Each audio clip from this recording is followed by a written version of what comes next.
ಸಕಲ ಜೀವಾತ್ಮರಿಗೆ ಲೇಸನ್ನ ಬಯಸ್ತಕ್ಕಂಥ ಶರಣ ಬಸವ ಹಾರಾಡುವಂತ ಹಕ್ಕಿಗಳನ್ನ, ಓಡಾಡ್ತಕ್ಕಂಥ ದನಕರಗಳನ್ನ ತಾನು ಕರೆದು ಯಾವ 4 ದಿಕ್ಕಿನೊಳಗ ನೀರಿನ ವ್ಯವಸ್ಥೆಯನ್ನ ಮಾಡಿ ಇನ್ನೊಬ್ಬರು ಹೊಲಕ್ಕೆ ಹೋಗ್ಬೇಡ್ರಪ್ಪ, ಅಲ್ಲಿ ಹೋಗಿ ವ್ಯರ್ಥವಾಗಿ ಪ್ರಾಣವನ್ನು ಕಳ್ಕೋಬೇಡ್ರಿ ಅಂತ ತಿಳಿದು ಹಕ್ಕಿ ಪಕ್ಷಿಗಳಿಗೆ, ದನಕರಗಳಿಗೆ ತಾನು ಕರೆದು ತನ್ನ ಬೆಳೆಯನ್ನ ಆ ದನಕರಗಳಿಗೆ ತಿನ್ನಿಸಿದಾಗ ನೋಡಿದ ಜನ ಎಲ್ಲ ಶರಣ ಬಸವನಿಗೆ ಹುಚ್ಚಂತಿದ್ರು. ಹುಚ್ಚಂತಿದ್ರು. ಯಾಕಂತ ಕೇಳಿದ್ರೆ, ಶರಣರು, ಸಂತರು, ಮಹಾತ್ಮರು ಜಗದ ಜನರ ಕಣ್ಣಿನೊಳಗೆ ಹ್ಯಾಂಗ ಕಾಣಿಸ್ತಾರಂತ ಕೇಳಿದ್ರೆ ಹುಚ್ಚರಂಗ ಕಾಣಿಸ್ತಾರೆ, ಹುಚ್ಚರಂಗ. ಆದ್ರೆ ಅವರು ಹುಚ್ಚರಲ್ಲ, ಜಗದ ಹುಚ್ಚನ್ನ ಬಿಡಿಸಕ್ಕೆ ಬಂದಿರತಕ್ಕಂಥವ್ರು, ಜಗದ ಹುಚ್ಚನ್ನ ಬಿಡಿಸಕ್ಕೆ ಬಂದಿರುವಂಥವ್ರು. ಹೇಳಿದ್ರು, ಎಚ್ಚರವಿರಬೇಕು ನಡೆನುಡಿಗಳಲ್ಲಿ, ಹುಚ್ಚರಂತಿರಬೇಕು ಜನರ ಮಧ್ಯದಲ್ಲಿ, ಮನ ಅಚ್ಚೊತ್ತಿದಂತಿರಬೇಕು ಲಿಂಗ ಪೂಜೆಯಲ್ಲಿ ಎನ್ನುವಂತ ರೀತಿ ಒಳಗ ಹುಚ್ಚಿದ್ದಿ ಶರಣ. ಯಾವ ಬೆಳೆದಿರುವಂತಹ ಬೆಳೆಯನ್ನ ದನಕರಗಳಿಗೆ ನೀನು ಕೊಡ್ತೀಯಲ್ಲ ಅಂತ ಅಂದಾಗ ಏನೇನು ವಿಚಾರ ಮಾಡಲಿಲ್ಲ. ಬೈದವರನ್ನ ಬಂಧುಗಳೆಂಬೆ, ನಿಂದಿಸಿದವರನ್ನ ತಂದೆ ತಾಯಿಗಳೆಂಬೆ, ಜರಿದವರನ್ನ ಜನ್ಮದಾತರೆಂಬೆ. ಭೂಮಿ ಮೇಲೆ ಪರಮಾತ್ಮ ನಮಗ ಹುಟ್ಸ್ಯಾನಂದ ಬಳಕ ಬದುಕಕ್ಕೆ ಎಷ್ಟು ನಮಗ ಅಧಿಕಾರ ಅದ, ಪ್ರಾಣಿ ಪಕ್ಷಿಗಳಿಗೂ ಅಷ್ಟೇ ಅಧಿಕಾರ ಅದರಪ್ಪ. ಅವೆಲ್ಲಿ ತಿನ್ನಬೇಕು? ಜನ ಎಲ್ಲ ಹೇಳಿ ಹೇಳಿ ಹೇಳಿ ಬಿಟ್ಟಾಗ ಬರೀ ಕಂಕಿ ಉಳಿದಿತ್ತು. ರಾಶಿಯನ್ನ ಮಾಡಿದ್ದ ಶರಣ, ರಾಶಿಯನ್ನ ಮಾಡಿದ್ದ. ಎಲ್ಲ ನೀನು ಹೇಳ್ಬೇಕಂತ ಕೇಳಿದ್ರು ಸುಧಾರಿಸಗೊಳಿಸ್ಲಿಲ್ಲ ನನಗೆ ಒಟ್ಟ. ನೀವು ರಾಶಿಯನ್ನು ಮಾಡಿದ್ದ ಶರಣ, ರಾಶಿಯನ್ನು ಮಾಡಿದಾಗ ಕಂಕಿ ಒಳಗ ಅಸಂಖ್ಯಾತವಾಗಿರ್ತಕ್ಕಂಥ ಬೆಳೆಯನ್ನು ತಾನು ಬೆಳೆದ. ಚೀಲವನ್ನು ತುಂಬುವಂತ ಸಂದರ್ಭದಲ್ಲಿ ಜನ ಎಲ್ಲ ಬಂದು ಕೇಳಿದ್ರಂತ, ಶರಣಪ್ಪ ನೀನು ಹೊಲದೊಳಗೆ ಏನೂ ಇದ್ದಿದ್ದಿಲ್ಲ, ನಾವೇ ಕಣ್ಣಾರೆ ನೋಡೀವಿ. ರಾಶಿಯಲ್ಲಿ ಇಷ್ಟು ಉಕ್ಕೇರಿ ಹೊಂಟದ, ಇಷ್ಟು ಹ್ಯಾಂಗ ಬೆಳೀತು ಅಂತ ಕೇಳಿದಾಗ, ಇಷ್ಟು ಹ್ಯಾಂಗ ಬೆಳೀತು ಅಂತ ಕೇಳಿದಾಗ ಶರಣ ಬಸವ ಹೇಳಿದ್ದಂತ, ಸ್ವಲ್ಪ ಲಕ್ಷ ಕೊಟ್ಟು ಕೇಳ್ರಿ. ಹಿಂಗ ಕೇಳಿರುವಂತ ಜನರಿಗೆ ಶರಣ ಬಸವ ಏನು ಹೇಳಿದ್ದಂತ ಕೇಳಿದ್ರೆ, ಯಾವ ತಿಂದು ಹೋಗ್ಯಾನ ಅವ ತಂದು ಕೊಟ್ಟಾನ ಅನ್ನತಕ್ಕಂಥ ಮಾತು ಹೇಳಿದ್ದಂತ ಶರಣ ಬಸವ. ಯಾವ ತಿಂದು ಹೋಗ್ಯಾನ ಅವ ತಂದು ಕೊಟ್ಟಾನ. ನಿಮ್ಮ ಕಣ್ಣಿಗೆ ದನ ಕರ ಅಂತ ಕಂಡಿರಬೇಕು, ನಿಮ್ಮ ಕಣ್ಣಿಗೆ ಪಶು ಪಕ್ಷಿ ಅಂತ ಕಂಡಿರಬೇಕು ಖರೇ. ಆದ್ರೆ ಅವೆಲ್ಲ ಬಂದು ತಿನ್ನುವಂತಹ ಸಂದರ್ಭದಲ್ಲಿ ಸಾಕ್ಷಾತ್ ಪರಮಾತ್ಮನೇ ತಿನ್ನುಕತ್ತನತಿ ತಿಳಿದು ಸುಮ್ಮ ಕುಂತಿದ್ದ. ಅವ ತಿಂದು ಹೋಗ್ಯಾನ, ತಂದು ಕೊಟ್ಟಾನ ಅನ್ನತಕ್ಕಂಥ ಮಾತ ಶರಣ ಬಸವ ತಾನು ಹೇಳಿದ್ದ. ಆಶ್ಚರ್ಯ. ಜನ ಎಲ್ಲ ನೋಡಿ ಗಾಬರಿ ಆಗ್ತಾ ಇದ್ದಾರೆ. ಯಾರ್ದರೆ ರಾಶಿ ತಿರುವಿದೇನು, ಯಾರ್ದರೆ ಹೊಲ ಮಾಡಿಸಿದೇನು, ಹಿಂಗೆಲ್ಲ ಮಾತಾಡ್ತಕ್ಕಂಥವ್ರು. ಯಾವ ಬೆಳೆದಿರ್ತಕ್ಕಂಥ ದವಸ ಧಾನ್ಯವನ್ನ ಜೋಗಿ ಜಂಗಮರಿಗೆ ದಾನವನ್ನು ತಾನು ಮಾಡಿದ್ದ. ನಿತ್ಯ ದಾಸೋಹ, ಬರುವ ಹೋಗುವ ಜನ ಬಹಳ. ಏನೋ ಸಪ್ಲತ್ವನ ಅವ್ ಫ್ಯಾನ್ ಬಂದ್ ಮಾಡ್ರಿ, ಫ್ಯಾನ್ ಫ್ಯಾನ್ ಬಂದ್ ಮಾಡ್ರಿ.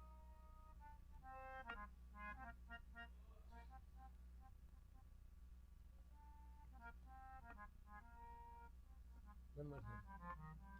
ಸ್ವಲ್ಪ ಮುಂದಕ್ಕೆ ಬರ್ತೀರವ, ಮುಂದಕ್ಕೆ ಬರ್ರಿ, ಮುಂದಕ್ಕೆ ಬರ್ರಿ ತಾಯಿ.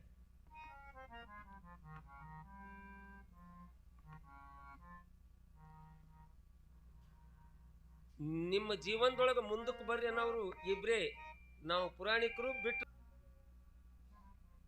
ಕೂಡ್ರಮ್ಮ, ಕೂಡ್ರಿ, ಮಾತಾಡಕ್ ಹೋಗ್ಬೇಡ್ರಿ, ಮಾತಾಡಕ್ ಹೋಗ್ಬೇಡ್ರಿ, ಕೂಡ್ರಿ. ಯಾವ ಬಂದಿರುವಂತಹ ಜೋಗಿ ಜಂಗಮರಿಗೆ ದಾನ ಧರ್ಮಾದಿಗಳನ್ನು ಮಾಡಿ ನಿತ್ಯ ದಾಸೋಹನ ಮಾಡುತ್ತಾ ಕಾಲವನ್ನು ಕಳೆಯುವಂತಹ ಸಂದರ್ಭದಲ್ಲಿ ಸಾಧ್ವಿ ಶಿರೋಮಣಿಯಾಗಿರ್ತಕ್ಕಂಥ ಮಹಾದೇವಿ ಪತಿಯ ಹೆಜ್ಜೆಯಲ್ಲಿ ಹೆಜ್ಜೆಯನ್ನು ತಾನಿಟ್ಟು ಪತಿಗೆ ಎದುರುತ್ತರವನ್ನು ತಾನು ಕೊಡಲಾರದೇನೆ ಪತಿವ್ರತ ಧರ್ಮದಿಂದ ತಾನು ಕಾಲವನ್ನು ಕಳೀತಾ ಇದ್ರು. ಪತಿವ್ರತ ಧರ್ಮದಿಂದ ನಿಜವಾಗಲೂ ನಾಳಿಗೆ ಬೇಕು ಅನ್ನತಕ್ಕಂಥ ಆಶೆ ಇಲ್ಲ. ಇಂದ ಬಂದ ಜಂಗಮಾಮೂರ್ತಿಗಳು, ಇಂದ ಬಂದಿರತಕ್ಕಂಥ ದಾಸೋಹಿಗಳಿಗೆ ಪ್ರಸಾದ ಆದ್ರೆ ಸಾಕು ಅನ್ನತಕ್ಕಂಥ ಆಶೆ ಅಮಿಷ್ಯಗಳನ್ನು ಮೀರಿ ನಿಂತಿರ್ತಕ್ಕಂಥವ್ರು. ತಂದು ಕೊಡೋರು ಎಷ್ಟೇ ತಂದು ಕೊಡುವಲ್ಲ, ಯಾಕ ಮಾಡಿ ನೀಡೋರು ಮುಖದ ಮೇಲೆ ಗಂಟು ಬಿತ್ತು ಅಂತ ಕೇಳಿದ್ರೆ ಮಾಡಿರ್ತಕ್ಕಂಥ ಅಡಿಗೆ ಸ್ವಾದ ಕಳ್ಕೋತು ಅಂತ. ಮಾಡಿ ನೀಡುವಂತ ಆ ಕೈ ಹ್ಯಾಂಗ ಇರಬೇಕು ಅಂತ ಕೇಳಿದ್ರೆ ಉಣಿಸುವಂತ ಭಾವ ಇರ್ಬೇಕಂತ. ಉಣಿಸುವಂತ ಭಾವ. ಇನ್ನೊಂದಿಷ್ಟು ಉಣ್ರಿ, ಇನ್ನೊಂದಿಷ್ಟು ಉಣ್ರಿ, ಈ ರೀತಿಯಾಗಿ ಪ್ರೀತಿ ಪ್ರೇಮ ಅನ್ನತಕ್ಕಂಥದ್ದು ಮನದೊಳಗೆ ಇಟ್ಟುಕೊಂಡು ಅಡಿಗೆಯನ್ನ ಮಾಡಿದ್ಯಾದ್ರೆ ಮಾಡಿರ್ತಕ್ಕಂತಹ ಪ್ರಸಾದ ಎಲ್ಲರಿಗೆ ಸಂತೃಪ್ತಿಯನ್ನು ಕೊಡುವಂಥದ್ದಾಗ್ತದೆ. ಆ ಭಾವನೆ ಇರಬೇಕಂತ. ಆ ಭಾವನೆ ನಿಜವಾಗಲೂ ಕೈಸಾ ಖಾಯೇ ಅನ್ನ ವೈಸಾ ಬನಾಯೇ ಮನ್ ಅಂತ. ಎಂಥ ಅನ್ನವನ್ನು ನಾವು ಊಟ ಮಾಡ್ತೀವಿ ಅಂಥ ಮನಸ್ಸು ತಯಾರಾಗ್ತದೆ. ಅಂಥ ಮನಸ್ಸು ಸಾಧ್ವಿ ಶಿರೋಮಣಿಯಾಗಿರ್ತಕ್ಕಂಥ ಮಹಾದೇವಿ ಎಲ್ಲರಿಗೂ ಸಹಿತ ಒಂದೇ ಒಂದಿನ ಬೇಜಾರು ಮಾಡ್ಕೊಳ್ಳಿಲ್ಲ, ಒಂದೇ ಒಂದಿನ ಶಿಟ್ಟಿಗೆ ಬರಲಿಲ್ಲ. ಎಲ್ಲ ನಾನೇ ಮಾಡ್ಬೇಕೇನು, ಎಲ್ಲ ನನ್ನಿಂದೇ ಆಗ್ಬೇಕೇನೋ ಅಂತ ತಿಳ್ತಕ್ಕಂಥ ಭಾವನೆ ಅವಳಲ್ಲಿ ಬರಲಿಲ್ಲ. ಎಷ್ಟ್ಯಾಕೆ ಜನ ಬರೋಲಿ, ಜನ ಬಂದಿರತಕ್ಕಂಥದ್ದನ್ನು ನೋಡಿ ಖುಷಿಯಿಂದ ಇರ್ತಿದ್ದವಂತಕ್ಕೆ. ಅದಕ್ಕಾಗಿಯೇ ಶರಣ ಬಸವನ ಜೊತೆಗೂಡಿ ಹಂಗೆ ದುಡಿದಿದ್ದಕ್ಕೆ ಇವತ್ತ ಅವನ ಜೊತೆಗೂಡಿ ಮಹಾದೇವಿ ಹೆಸರ, ಶರಣ ಬಸವನ ಜೊತೆಗೂಡಿ ಮಹಾದೇವಿ ಹೆಸರ ಪುರಾಣದಾಗ ಬಂದಿರುವಂಥದ್ದು. ಮನ್ಯಾಗ ಶಿಟ್ಟಿಗೆ ಬಂದು ಭಾಂಡ್ಯ ಒಕ್ಕಟ್ಟಿ ದಿಟ್ಟಿಸಿ ನೋಡಿ ಅಡಿಗೆ ಮಾಡಿದ್ರೆ ಆ ಅಡಿಗೆ ಒಳಗೆ ಸ್ವಾದ ಬರ್ತದಂತೀರಿ ನೀವು. ಭಾಳ ಜನ ನೀವೆಲ್ಲ ತಾಯಂದಿರಿದ್ದೀರಿ, ಶ್ರಾವಣ ಮಾಸದ ಪೂಜೆ ಮಾಡ್ತೀರಿ ನೀವು. ಪೂಜಾ ವರಮಹಾಲಕ್ಷ್ಮಿ ಪೂಜೆ ಮಾಡ್ತೀರಲ್ಲ? ಹ್ಞೂ ಅರೇನ್ರಿ, ಹಾಂ ಅರೇನ್ರಿ, ಗಪ್ಪೆ ಕೂತ್ರು ನಾ ಏನು ಹೇಳಿ ಮಾಡ್ತೀರಿ. ಹ್ಯಾಂಗ ಮಾಡ್ತೀರಿ ಪೂಜೆ ಅಂತ ಕೇಳಿದ್ರೆ ಪಾಪ ಮುಂಜಾನೆ ಹಿಡಿದು ಸಂಜೆ ತನಕ ಉಪವಾಸ ಇರ್ಬೇಕಾಗ್ತದ. ಕಂಡಬಟ್ಟಿ ಸಿಟ್ಟು ಬಂದಿರ್ತದ, ಮಕ್ಕಳು ಮಾತು ಕೇಳಲ್ಲ, ಗಂಡ ಜಲ್ದಿ ಮನೆಗೆ ಬರಲ್ಲ, ಮನ್ಯಾಗ ಅತ್ತಿ ಕಿರಿಕಿರಿ ಭಾಳ, ಹಂಗೆ ಪೂಜಾ ಮಾಡ್ಕೋತಿರ್ತೀರಿ. ಅಂಥ ಸಿಟ್ಟಿನಾಗ ಮಕ್ಕಳ ಕೈಯಾಗ ಸಿಕ್ಕೋತಿ ಕೇಳಿದ್ರೆ ಮಕ್ಕಳಿಗೆ ಹೊಲಿಕ್ಕೆ ಶುರು ಮಾಡ್ತಾರ. ಮಕ್ಕಳಿಗೆ ಹೊಡೆಯೋ ಹೊತ್ನಾಗ ಗಂಡಗೆ ದಿಟ್ಟಿಸಿ ನೋಡ್ತಾರೆ, ನೀ ಎಂದು ಸಿಕ್ಕಿ ನನ್ನ ಕೈಯಾಗ ಹಿಂಗ, ನಿನಗನು ಒಂದು ದಿವ್ಸ ಹಿಂಗದ. ಯಾಕಂತ ಕೇಳಿದ್ರೆ ಯಾವ ಹೆಣ್ಣು ಮಗಳಿಂದ ಸಿಟ್ಟು ದೂರ ಆಗ್ತದ, ಯಾವ ಹೆಣ್ಣು ಮಗಳು ಮನೆಯನ್ನು ಒಂದುಗೂಡಿಸುವಂತಹ ಪ್ರಯತ್ನ ಮಾಡ್ತಾಳೆ. ನೀವು ಮಹಾಲಕ್ಷ್ಮಿ ಪೂಜೆ ಮಾಡೋದು ಬೇಡ, ಆ ಮನಿ ಲಕ್ಷ್ಮಿನೇ ನೀವು ಆಗ್ಲಿಕ್ಕೆ ಸಾಧ್ಯ ಅದ. ನೀವೇ ಆ ನಿಟ್ಟಿನೊಳಗೆ ಮಹಾದೇವಿ ಶರಣ ಬಸವನ ಮನೆಯ ಲಕ್ಷ್ಮಿ, ಅವಳು ಲಕ್ಷ್ಮಿ ಪತಿಯ ಹೆಜ್ಜೆಯೊಳಗೆ ಹೆಜ್ಜೆಯನ್ನಿಟ್ಟು ಎದುರುತ್ತರವನ್ನು ಕೊಳ್ಳಾರ್ದೇನೆ ತಾನು ಕಾಲ ಕಳೀತಾ ಇದ್ದು. ಕೆಲವೊಂದು ದಿನ ಕಳೆದ ಬಳಿಕ ಮಹಾದೇವಿ ಶರಣ ಬಸವನಿಗೆ ಒಂದು ಮಾತು ಹೇಳಿದಳಂತ. ಮಾತು ಸ್ವಾಮಿ ಅಂದಳಕಿ. ಏನು ಮಹಾದೇವಿ? ಏನಿಲ್ಲ, ನಾನೀಗ 3 ತಿಂಗಳ ಗರ್ಭವತಿ ಅಂದಳಕಿ. ಶರಣ ಬಸವ ಅಂದ, ಎಲ್ಲ ಶಿವನ ಇಚ್ಛಾ ಅಂದ. ಅತಿ ಖುಷಿ ಪಡಲಿಲ್ಲ. ಶರಣರು ಸಂತರು ಮಹಾತ್ಮರು ಏನು ಅಂತ ಕೇಳಿದ್ರೆ ಸಂತೋಷ ಆದಾಗ ಅತಿ ಖುಷಿ ಪಡಂಗಿಲ್ಲ, ದುಃಖ ಆದಾಗ ಕುಗ್ಗಂಗಿಲ್ಲ. ಸಮಭಾವದಿಂದ ಶಿವನಿಚ್ಛ ಅಂದ. ಶಿವನಿಚ್ಛ. ಗರ್ಭ ದಿನದಿಂದ ದಿನಕ್ಕೆ ಬೆಳೀತಿತ್ತು. ದಿನದಿಂದ ದಿನಕ್ಕೆ ಬರುವ ಹೋಗುವ ಜನ ಬಹಳ. 9 ತಿಂಗಳುಗಳು ಸಂಪೂರ್ಣವಾಗಿ ತುಂಬಿ ಹೋಗ್ಯದ. 9 ತಿಂಗಳುಗಳು ಸಂಪೂರ್ಣ ತುಂಬಿ ಹೋದ ಬಳಿಕ ಇನ್ನೇನು 3-4 ದಿನದೊಳಗೆ ಹೆರಿಗೆ ಆಗತಕ್ಕಂಥ ಸಮಯ, ಬ್ಯಾಸಿಗೆ ದಿವಸ, ತುಂಬು ಗರ್ಭಿಣಿಯಾಗಿರ್ತಕ್ಕಂಥ ಮಹಾದೇವಿ ಮಧ್ಯಾಹ್ನದ ಸಮಯಕ್ಕೆ ಎಲ್ಲ ಮನಿ ಕೆಲಸವನ್ನು ತಾನು ಮುಗಿಸಿ ಎಲ್ಲ ಪಾತ್ರೆಗಳನ್ನು ತಾನು ತೊಳೆದು ಗರ್ಭದ ಆಯಾಸ ಬಿಸಿಲಿನ ತಾಪ ಬಂದು ಹೀಗೆ ಕುಂತಿದ್ಳು. ಯಾವಾಗ ಕುಂತಿದ್ಳು ದಣಿವಿಕೆ ಬಹಳ. ಅವಾಗ ಸ್ವಲ್ಪ ನಿದ್ದೆ ಬಂದಂಗಾಗ್ಯದ. ಯಾವಾಗ ನಿದ್ದೆ ಬಂದದ ಅವಾಗ ಅಲ್ಲೇ ಮಲಗಿದಳಕಿ. ಯಾವಾಗ ಮಲಗ್ಯಾಳ ಅವಾಗ ನಿದ್ದೆ ಹತ್ಯದ. ಶರಣ ಬಸವ ದಾಸೋಹದ ಮನಿ ಮುಂದೆ ಕುಂತಿದ್ದ. ದಾಸೋಹದ ಮನಿ ಮುಂದೆ ಮಧ್ಯಾಹ್ನದ ಸಮಯ. ಒಬ್ಬ ವಯೋವೃದ್ಧನಾಗಿರುವಂತಹ ಜಂಗಮಾಮೂರ್ತಿ ಯಾವ ಒಂದೇ ಸಮನೆ ಶರಣ ಬಸವ ಅಂತ ತಿಳಿದು ಕೂಗಿದಾಗ ಕಾವಿಧಾರಿಯಾಗಿರ್ತಕ್ಕಂಥ ಜಂಗಮನನ್ನು ನೋಡಿರ್ತಕ್ಕಂಥ ಶರಣ ಬಸವ ಕೈ ಒಳಗ ಜೋಳಿಗೆ ಅದ, ಹಣಿ ಮೇಲೆ ಭಸ್ಮ ಅದ, ಕಾಲಾಗ ಔಗಿ ಅದ, ಕೊರಳಾಗ ರುದ್ರಾಕ್ಷಿ ಮಾಲೆ ಅದ. ಓಡಿ ಹೋಗಿ ಜಂಗಮನ ಪಾದಕ್ಕೆ ಹಣಿ ಹಚ್ಚಿ ನಮಸ್ಕಾರವನ್ನ ಮಾಡಿ, ಯಪ್ಪಾ ಎಂತ ಬಿಸಿಲಾಗ ಹೊಂಟಿದೇವು ನನ್ನಪ್ಪ, ಮ್ಯಾಗ ಬೆಂಕಿ ಅಂತ ಬಿಸಿಲದ, ತೆಳಗ ಹಂಚಿನಂತ ಭೂಮಿ, ಬಾಯಪ್ಪ ಬಾ ಅಂತ ತಿಳಿದು ಜಂಗಮನ ಕೈಯನ್ನು ಹಿಡಿದು ಕರೆದುಕೊಂಡು ಬರುವಂತಹ ಸಂದರ್ಭದಲ್ಲಿ ಬಂದ ಜಂಗಮ ಮೂರ್ತಿ ಅಂತ ಇದ್ದಾನೆ, ಶರಣ ನಿನ್ನ ಉಪಚಾರದ ಮಾತುಗಳು ನನಗೆ ಬೇಕಾಗಿಲ್ಲ ಶರಣ, ಉಪಚಾರದ ಮಾತು ಬೇಕಾಗಿಲ್ಲ. ಒಂದು ದಿನ ಅಲ್ಲ, 2 ದಿನ ಅಲ್ಲ, ಸುಮಾರು 3 ದಿನಗಳ ಪರ್ಯಂತರವಾಗಿ ನಾನು ಸ್ನಾನ ಮಾಡಿಲ್ಲ, ಪೂಜೆ ಮಾಡಿಲ್ಲ, ಪ್ರಸಾದ ಮಾಡಿಲ್ಲ. ಹಸಿವೆ ಬಹಳ ಆಗ್ಯದ. ಇಷ್ಟು ಖುಷಿಯಾಗಿಬಿಟ್ಟಿತ್ತು ಶರಣ ಬಸವನಿಗೆ. ಯಪ್ಪ, ಹಸಿದ ಜಂಗಮ ಬಾಯಪ್ಪ ಅಂತ ತಿಳಿದು ಜಂಗಮನ ಕೈಯನ್ನು ಹಿಡಿದು ಮನೆಯ ಬಾಗಿಲದೊಳಗೆ ನಿಂತು ಮಡದಿಯಾಗಿರುವಂಥ ಮಹಾದೇವಿಯನ್ನ ಕೂಗಿ ಕರೆದ. ಮಹಾದೇವಿ ಅಂದ. ಗರ್ಭದ ಆಯಾಸ, ಮನ್ಕೊಂಡಿದಳು, ಎಚ್ಚರ ಆಗಲಿಲ್ಲ. 2ನೇ ಸಲ ಕೂಗಿ ಕರಿತಾ ಇದ್ದಾನೆ, ಮಹಾದೇವಿ ಅಂದ, ಎಚ್ಚರ ಆಗಲಿಲ್ಲ.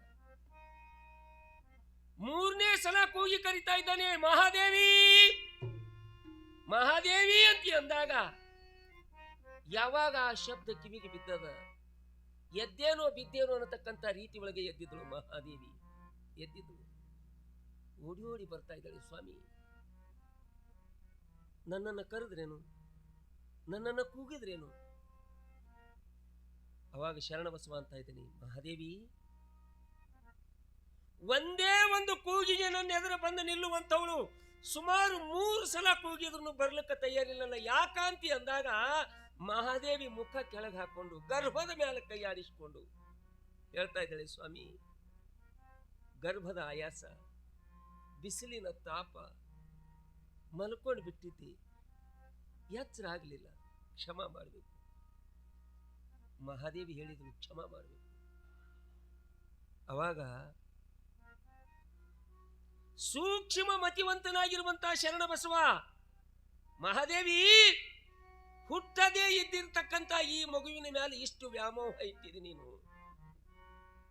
ಹುಟ್ಟದೇ ಇದ್ದಿರ್ತಕ್ಕಂಥ ಈ ಮಗು ದಾಸೋಹಕ್ಕೆ ಇಷ್ಟು ಅಡ್ಡಿ ಮಾಡ್ಲಿಕ್ಕತ್ತದ ಅಂದ ಬಳಕ ಅಕಸ್ಮಾತ್ ಈ ಮಗು ಹುಟ್ಟಿ ಬಂತು ಅಂತ ಕೇಳಿದ್ರೆ ಇದು ದಾಸೋಹ ಮಾಡಿಸುವಂಥದ್ದಲ್ಲ. ಯಾವಾಗ ಈ ಮಗುವಿನ ನೆಪವನ್ನು ನೀನು ಹೇಳ್ತಾ ಇದ್ದೀಯ ಅಂದ ಬಳಕ, ಮಹಾದೇವಿ, ಈ ಮಗುವಿಗೆ ಜನ್ಮವನ್ನು ಕೊಟ್ಟಿದ್ದೀ, ಆದ್ರೆ ಶಿವನಾಣಿ ಆಗ್ಯದಂದ.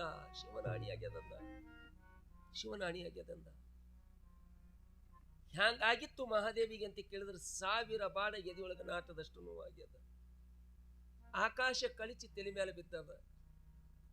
ದಳ ದಳ ದಳ ದಳ ಕಣ್ಣೀರು ಹಾಕಿದಳು, 2 ಕಿವಿಗಳಿಗೆ ಕೈಯನ್ನು ಹಚ್ಚಿದಳು, ಹೀಗೆ ಕುಂತು ಬಿಟ್ಟಿದಳು, ಏನೇನೋ ಕನಸುಗಳನ್ನ ಕಟ್ಟಿದಳು. ಹೊಟ್ಟಿ ಒಳಗಿದ್ದಿರ್ತಕ್ಕಂಥ ಈ ಮಗುವನ್ನ ಎತ್ತಿ ಯಾವಾಗ ತೊಟ್ಟಿಲಲ್ಲಿ ಹಾಕಿ ತೂಗಿ ಜೋಗಳು ಹಾಡಬೇಕು, ಯಾವಾಗ ಈ ಮಗುವಿಗೆ ಮುದ್ದು ಮಾಡಬೇಕು ಅಂತ ತಿಳಿದು ಕನಸು ಕಂಡಿರ್ತಕ್ಕಂಥ ಮಹಾದೇವಿಯ ಕನಸ ನುಚ್ಚು ನೂರಾಗಿ ಹೋಯಿತು. ಎದಿ ಒಡೆದಂಗಾಗ್ಯದ. ದಳದಳದ ಕಣ್ಣೀರು ಹಾಕಿದಳು. ವಿಚಾರ ಮಾಡ್ತಾ ಇದ್ದಾಳೆ, ಹಿಂಗೆ ಒಂದ್ ವೇಳೆ ನಾ ಕುಂತ ಅಂತ ಕೇಳಿದ್ರೆ ಮತ್ತೇನು ಶಾಪ ಕೊಡ್ತಾನೋ, ಏನು ಸುದ್ದಿ ಪುಣ್ಯಾತ್ಮ. ಬಂದಿರುವಂತಹ ದುಃಖವನ್ನು ತಾನು ತಡೆದು ಕಣ್ಣೀರು ಒರೆಸ್ಕೊಂಡು ಕೇಳ್ತಾ ಇದ್ದಾಳೆ, ಸ್ವಾಮಿ, ಈಗ ಏನು ಮಾಡ್ಬೇಕು ನಾನು? ಏನಿಲ್ಲ ಮಹಾದೇವಿ, ಜಂಗಮರು ಬಂದಾರ, ಸ್ನಾನ ಆಗ್ಬೇಕು, ಪೂಜೆ ಆಗ್ಬೇಕು, ಪ್ರಸಾದ ಆಗ್ಬೇಕು, ಆಗ್ಲಿ ಅಂದಳಕ್ಕೆ ಭಾರವಾಗಿರ್ತಕ್ಕಂತಹ ಹೃದಯದಿಂದ ಅಡಿಗೆ ಮನೆಗೆ ಹೋಗಿ ಜಂಗಮರಿಗೆ ಸ್ನಾನದ ವ್ಯವಸ್ಥೆಯನ್ನು ಮಾಡಿ, ಶರಣಬಸವ ಪೂಜೆಯ ವ್ಯವಸ್ಥೆಯನ್ನು ಮಾಡಿದ್ದ, ಪ್ರಸಾದವನ್ನು ಮಾಡಿದಳು. ತಂದಿರ್ತಕ್ಕಂತಹ ಆ ಎಡಿಯನ್ನ ಸ್ವಾಮಿಗಳು ಪ್ರಸಾದ ಮಾಡಿ ಹೋದ್ರು. 3-4 ದಿನದೊಳಗೆ ಹೆರಿಗೆ ಆಗಬೇಕಾಗಿರ್ತಕ್ಕಂಥದ್ದು 10 ತಿಂಗಳಾಯ್ತು, ಹೆರಿಗೆ ಆಗಲಿಲ್ಲ. 12 ತಿಂಗಳ ಗತಿಸಿ ಹೋದು, ಹೆರಿಗೆ ಆಗಲಿಲ್ಲ. 18 ತಿಂಗಳ ಗತಿಸಿ ಹೋದು, ಹೆರಿಗೆ ಆಗಲಿಲ್ಲ. 39 ತಿಂಗಳು ತುಂಬ್ಯಾದ, ಹೆರಿಗೆ ಆಗಲಿಲ್ಲ. ಊರಾಗ ಎಲ್ಲ ಜನ ಹೆಣ್ಮಕ್ಳು ಬಂದು ಮಹಾದೇವಿಯನ್ನು ಕೇಳಿದ್ರಂತ, ಮಹಾದೇವಿ, ನಿನಕ ಹಿಂದ್ರಗಡಿ ಗರ್ಭವತಿ ಆಗಿರ್ತಕ್ಕಂಥವ್ರು 1 ವರ್ಷದ ಮಗು ಹೊತ್ಕೊಂಡು ತಿರುಗಾಡಕತ್ತಾರ, ಯಾವ ನಿನ್ನ ಹೊಟ್ಟಿ ಒಳಗ ಮಗು ಇರ್ಲಿಕ್ಕಿಲ್ಲ ನೋಡು, ನಿನ್ನ ಹೆರಿಗೆ ಆಗಕ್ಕ ತಯಾರಿಲ್ಲ ಅಂತ ಅಂದಾಗ ಅವಾಗ ಮಹಾದೇವಿ ಹೇಳ್ತಾ ಇದ್ದಾಳೆ. ಎಷ್ಟು ಸೂಕ್ಷ್ಮವಾಗಿ ಹೇಳಿದ್ರು ಅಂತ ಕೇಳಿದ್ರೆ, ಶಿವ ಯಾವಾಗ ಕಣ್ಣು ತೆರಿತಾನ ಅವಾಗ ಹೆರಿಗೆ ಆಗ್ತದ ಅಂದಳಕ್ಕೆ. ಚಪ್ಪಾಳೆ ತಟ್ಟಿ, ಎಷ್ಟು ಸೂಕ್ಷ್ಮದ. ಶಿವ ಯಾವಾಗ ಕಣ್ಣು ತೆರಿತಾನ ಅವಾಗ ಹೆರಿಗೆ ಆಗ್ತದ ಅಂದಳು. ನನ್ನ ಗಂಡ ಗರ್ಭ ಕಾಣಿ ಇಟ್ಟನ, ಅದಕ್ಕೆ ಹಿಂಗಾಗ್ಯದ ಹೇಳಿಲ್ಲಕ್ಕಿ, ಹೇಳಿಲ್ಲ. ಇದಕ್ಕೆ ಏನಂತಾರಂತ ಕೇಳಿದ್ರೆ ಸಂಸಾರದ ಗುಟ್ಟ ಅಂತ ಕರೀತಾರೆ. ಇದಕ್ಕೆ ಮನಿ ಒಳಗೆ ಉಂಡು ಇರಲಿ, ಮನಿ ಒಳಗೆ ಉಪವಾಸ ಇರಲಿ, ಅದು ಎಲ್ಲಿ ಇರಬೇಕು ಅಂತ ಕೇಳಿದ್ರೆ ಮನಿ ಹೊಸ್ತಿಲದ ಒಳಗೆ ಇರಬೇಕು, ವಿನಃ ಹೊರಗೆ ಬರಬಾರದು. ಮನಿ ಹೊಸ್ತಿಲ ಒಳಗೆ ಇರಬೇಕು. ಹೊರಗೆ ಬತ್ತು ಅಂತ ಕೇಳಿದ್ರೆ ನಮ್ಮ ಪ್ರಪಂಚ ನಮ್ಮ ಮುಂದೆ ಕೇಳಟ್ಟು ಕೇಳ್ತಾರ, ಆದ್ರೆ ಹಿಂದೆ ಹೋಗಿ ನಕ್ಕೋತ ನಿಂದಿರ್ತಾರೆ. ಇವತ್ತು ನಾವು ಬಡತನದ ಮನಿನೇ ಇರ್ಲೆಕ್ಕ, ಇವತ್ತು ಒಂದೇ ಹೊತ್ತು ನಾವು ಊಟ ಮಾಡುವ ಲೆಕ್ಕ ಇಲ್ಲ, ಒಂದು ಟಮಿಗೆ ನೀರೇ ಕುಡಿದು ಮನಗುವ ಲೆಕ್ಕ. ಯಾವ ಅತ್ತಿ ಸೊಸೆಯ ಜಗಳ, ತಂದೆ ಮಕ್ಕಳ ಜಗಳ, ಯಾವ ಅಣ್ಣ ತಮ್ಮಂದಿರ ಜಗಳ, ಮನಿ ಹೊಸ್ತಿಲದ ಒಳಗೆ ಇರಬೇಕು. ಹೊರಗೆ ಹೋಯ್ತು ಅಂದ್ರೆ ಮರ್ಯಾದೆ ಹೋಗ್ತದೆ, ಮರ್ಯಾದೆ ಹೋಗ್ತದೆ. ಅದಕ್ಕೆ ತಾಳ್ಮೆಯಿಂದ ಕಾಲು ಕಳಿಬೇಕಂತ. ಮನಿ ಮರ್ಯಾದೆಯನ್ನು ಉಳಿಸ್ತಕ್ಕಂಥ ಜವಾಬ್ದಾರಿ ಯಾರ ಮೇಲೆ ಅದಂತ ಕೇಳಿದ್ರೆ ನಮ್ಮ ಗಂಡಸ ಮಕ್ಕಳಕ್ಕಿಂತ ಹೆಣ್ಮಕ್ಳ ಮೇಲದ. ಹೆಣ್ಮಕ್ಳ ಮೇಲೆ ಮನಿ ಎದ್ರ ಮೇಲೆ ನಿಂದಿರ್ಬೇಕು ಅಂತ ಕೇಳಿದ್ರೆ ಕಾಲಂ ಮೇಲೆ ಗಾಡಿ ಮೇಲೆ ನಿಂದ್ರೋದು ದೊಡ್ಡ ಮಾತಲ್ಲ. ಮನಿ ಮರ್ಯಾದೆ ಮೇಲೆ ನಿಂದಿರ್ಬೇಕಂತ. ಮನಿ ಮರ್ಯಾದೆ ಮೇಲೆ. ಆ ಮನೆತನದ ಮರ್ಯಾದೆಯ ಆಧಾರ ಕಂಬ ಯಾರು ಅಂತ ಕೇಳಿದ್ರೆ ಮನಿ ಒಳಗಿದ್ದಿರ್ತಕ್ಕಂಥ ಹೆಣ್ಣು ಮಗಳು. ಅದಕ್ಕ ಸಂಸಾರದ ಗುಟ್ಟು ಹೊರಗೆ ಹೇಳೇಬಾರ್ದದು. ಹೋಯ್ತು ಹೋತದ. ಕೆಲವೊಂದು ಮಂದಿ ಹೆಣ್ಮಕ್ಳು ಹರ ಇಲ್ಲ ಅಂತೇನಿಲ್ಲ. ಅವ್ರು ಹ್ಯಾಂಗತ್ತೆ ಕೇಳಿದ್ರೆ ಮನ್ಯಾಗ ನಡೆದಿ ಸುದ್ದಿ ಒಂದು 4 ಮಂದಿ ಮನಿಗೆ ಹೋಗಿ ಹೇಳಿ ಬರತಕ್ಕ ಅವತ್ತು ಊಟನೇ ಮಾಡಲ್ಲ. ಮನ್ಯಾಗ ಬಂದಿಟ್ಟು ಅತ್ತಿ ಕೆಮ್ಮದಳತಿ ತಿಳಿರಿ, ನಮ್ಮ ಅತ್ತಿ ಕೆಮ್ಮದಳು ಏನು ದೊಡ್ಡ ಮಾತ. ಆಕಿಗೇನು ನೆಗಡಿ ಬಂದಿರ್ಬೇಕು, ಕೆಮ್ಮೇಳ, ಅದನ್ನು ಮಂದಿ ಅದ್ರ ಹೇಳದಿ. ಅದಕ್ಕ ಗಂಡ ಹೆಣ್ತಿಗೆ ಬೈತಾರಲ್ಲ, ಬೈದಾರ ಏನಿಲ್ಲವ ನಿಮಗೆ? ಗಂಡಸ ಮಕ್ಕಳು ಬೈಯೋದಕ್ಕಿಂತ ಹೆಣ್ಮಕ್ಳು ಬೈಯೋದು ಹೆಚ್ಚಿಗದ.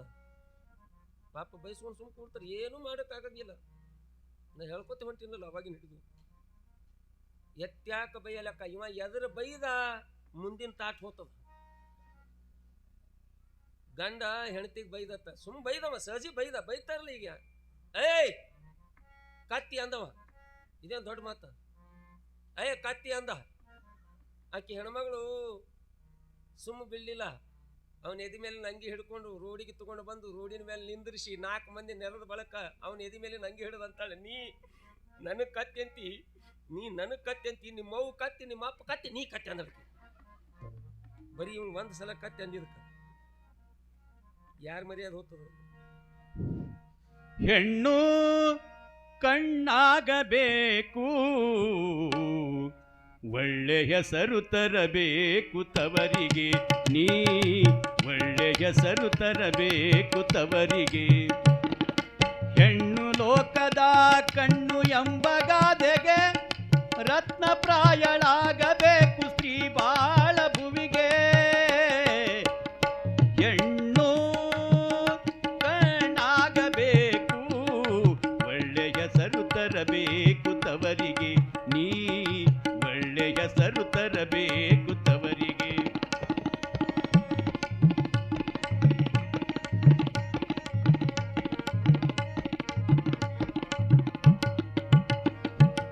ಅಡ್ಡದಾರಿ ತುಳಿಯುವಲ್ಲಿ ಅಬಲೆಯಾಗಬೇಕು, ದೊಡ್ಡವರ ಪಥ ಹಿಡಿಯುವಲ್ಲಿ ಸಬಲೆಯಾಗಬೇಕು. ಹಡೆದವರ ಮನದಲ್ಲಿ ಹಾಲಾಗಿ ಹರಿಯಬೇಕು, ಪಡೆದವರ ಬಾಳಿನಲ್ಲಿ ಬೆಳಕಾಗಿ ಬೆರೆಯಬೇಕು. ಹೆಣ್ಣು ಕಣ್ಣಾಗಬೇಕು, ಒಳ್ಳೆ ಹೆಸರು ತರಬೇಕು ತವರಿಗೆ, ನೀ ಒಳ್ಳೆ ಹೆಸರು ತರಬೇಕು ತವರಿಗೆ.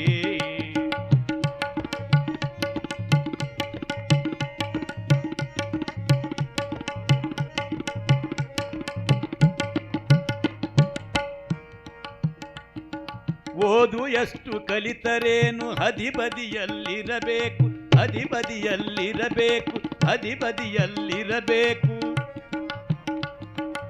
ಓದು ಎಷ್ಟು ಕಲಿತರೇನು ಹದಿಬದಿಯಲ್ಲಿರಬೇಕು, ವೇದಶಾಸ್ತ್ರ ನುಡಿಯಂತೆ ಬಾಳ ತಿದ್ದಿ ನಡಿಬೇಕು. ಆದರ್ಶ ಸತಿ ಸಾವಿತ್ರಿ ಮಲ್ಲಮ್ಮನಂತಾಗಬೇಕು. ಹಾಡಿ ಹರಿಸಬೇಕು ಜನ ಅಂತಾಗಿ ಬಾಳಬೇಕು. ಆ ಹೆಣ್ಣು ಕಣ್ಣಾಗಬೇಕು. ಒಳ್ಳೆ ಹೆಸರು ತರಬೇಕು ತವರಿಗೆ ನೀ. ಒಳ್ಳೆ ಹೆಸರು ತರಬೇಕು ತವರಿಗೆ.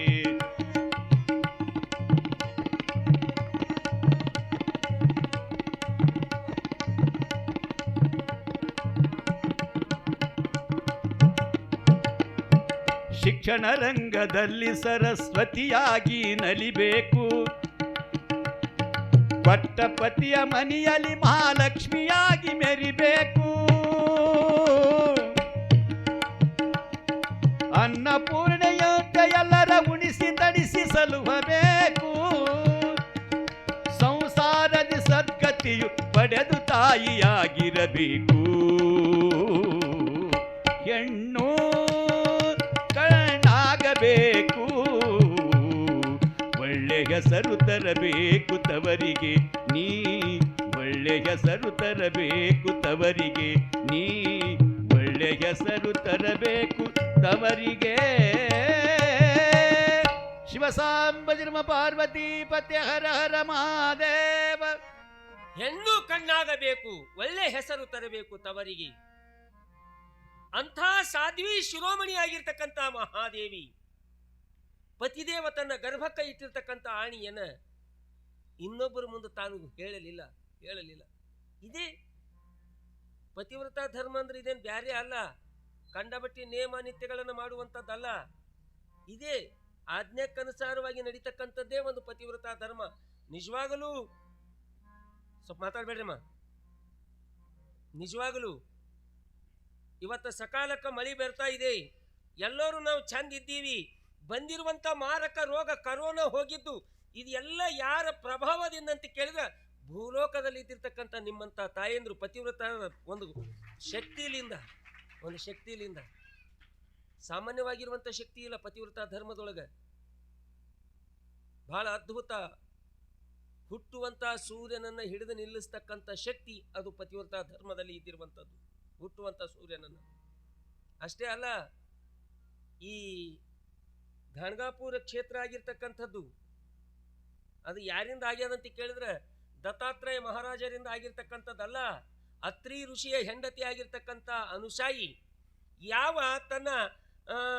ಪತಿವ್ರತ ಬಲದಿಂದ ಬ್ರಹ್ಮ ವಿಷ್ಣು ಮಹೇಶ್ವರರನ್ನ ಕೂಸು ಮಕ್ಕಳನ್ನಾಗಿ ಮಾಡಿ ಎದೆ ಹಾಲನ್ನು ಕುಡಿಸಿ ಜೋಗಳ ಹಾಡಿರ್ತಕ್ಕಂಥ ಪುಣ್ಯ ಭೂಮಿ ಅದು ಗಾಣಗಾಪುರ ಕ್ಷೇತ್ರವಾಗಿರುವಂಥದ್ದು. ಅಂಥ ಶಕ್ತಿ ಅದ ಪತಿವ್ರತ ಧರ್ಮದೊಳಗೆ. ಅಂತಿಂಥದ್ದಲ್ಲ, ಸಾಮಾನ್ಯವಾದ ಶಕ್ತಿ ಅಲ್ಲ. ಪತಿವ್ರತ ಹೆಣ್ಣು ಮಗಳು ಗಂಡಗ ತನ್ನ ಪತಿದೇವನಿಗೆ ಒಂದು ಹಿಂದಾಗ 4 ಸಲ ನಮಸ್ಕಾರ ಮಾಡ್ತಾರೆ. 4 ಸಲ ಮುಂಜಾನೆ ಎದ್ದು ಬಳಕೊಮ್ಮ, ಜಳಕ ಮಾಡೋದು ಬಳಕೊಮ್ಮ, ಸಂಜೆ ಮುಂದೆ ದೀಪ ಹಚ್ಚೋದು ಬಳಕೊಮ್ಮ, ರಾತ್ರಿ ಮಲಗೋದು ಬಳಕೊಮ್ಮ 4 ಸಲ ನಮಸ್ಕಾರ ಮಾಡೋಂಥ ಪದ್ಧತಿ ಅದ. ಮಾಡಿರಿ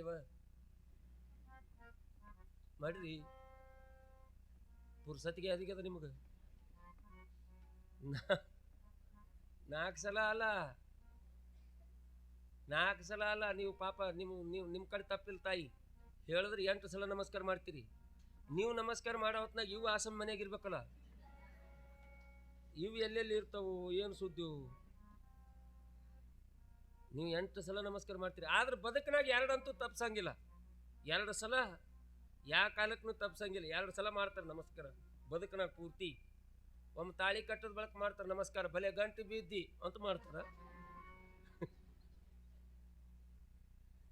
ಮತ್ತಮ್ಮ ಅವನಿಗೆ ತಗೊಂಡು ಹೋಗೋ ಹೊತ್ನಾಗ ಹಿಂದೆ ಕೈ ಮ್ಯಾಲ ಮಾಡಿ ಹಿಂದೆ ಎಲ್ಲರಿಗೂ ನೋಡ್ಕೋತ ಈಗ ಎಲ್ಲ ನನ್ನ ಕೊಳ್ಳಿಗೆ ಹಾಕಿ ನಡೆದಿ ನಿನಗೊಂದು ದೊಡ್ಡ ನಮಸ್ಕಾರ ಹೋಗ್ ಅವಾಗ ಒಮ್ಮೆ ಮಾಡ್ತಾರೆ. ಹಿಂಗೆ ಪ್ರವಚನಕ್ಕೆ ಬಂದಿಳಂತ ಹೆಣ್ಮಗಳು ಕೇಳಕ್ಕ ಅವತ್ತು ಹೇಳಿದ್ರತ್ತ ಅವರು ಗಂಡಗೆ ದಿನ 4 ಸಲ ನಮಸ್ಕಾರ ಮಾಡಬೇಕು. 4 ಸಲ ನಮಸ್ಕಾರ ಮಾಡ್ಬೇಕಂದಾಗ ಪ್ರವಚನ ಕೇಳಿ ಮನೆಗೆ ಬಂದಾಳ. ನೆರ್ಮನಿ ಹೆಣ್ಮಗಳಿಗೆ ಅಂದಳಂತ, ಯಾಕ ಇವತ್ತು ಹೋಗಿದ್ದೆವು ಪ್ರವಚನಕ್ಕ, ಅವರು ನಮ್ಮ ಯಜಮಾನ್ರಿಗೆ 4 ಸಲ ನಮಸ್ಕಾರ ಮಾಡಂದಾರ, ನಮ್ಮ ಯಜಮಾನ್ರು ಮನ್ಯಾಗ ಇರಲಿ ಅಕ್ಕ, ಮತ್ತು ನಾ ಹ್ಯಾಂಗೆ ಮಾಡಲಿ ಅಂದಾಗ ಆಕಿ ನೆರ್ಮನಿ ಹೆಣ್ಮಗಳು ಅಂದಳಂತ, ಅವ್ರಿದ್ರೇನು ಬಿಟ್ರೇನು ಒಂದು ಫೋಟೋ ಮಾಡ್ಸಂದಳಕಿ.